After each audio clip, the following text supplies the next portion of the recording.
Wenn früh am Morgen die Werksirene dröhnt und die Stechuhr beim Stechen lustvoll stöhnt in der Montagehalle, die Neonsonne strahlt und der Gabelstaplerführer mit der Stapelgabel prahlt, ja dann wird wieder in die Hände gespuckt. Wir steigern das Bruttosozialprodukt, ja, jetzt wird wieder in die Hände gespuckt.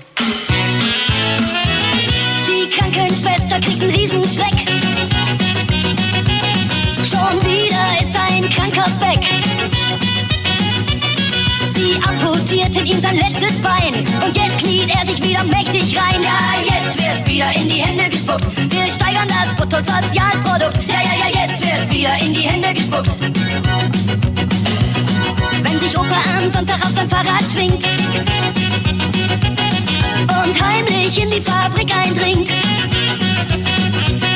dann hat Oma Angst, dass er zusammenbricht, denn Opa macht heute wieder Sonderschicht. Ja, jetzt wird wieder in die Hände gespuckt. Wir steigern das Bruttosozialprodukt. Ja, jetzt wird wieder in die Hände gespuckt.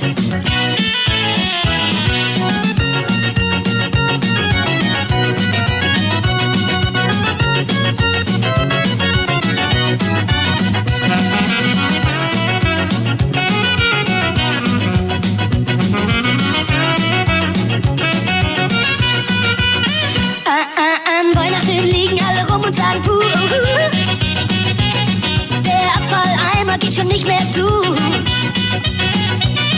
Die Gabentische werden immer bunter und am Mittwoch kommt die Müllabfuhr und holt den ganzen Plunder und sagt, jetzt wird wieder in die Hände gespuckt. Wir steigern das Bruttosozialprodukt. Ja, jetzt wird wieder in die Hände gespuckt. Wenn früh am Morgen die Werksirene dröhnt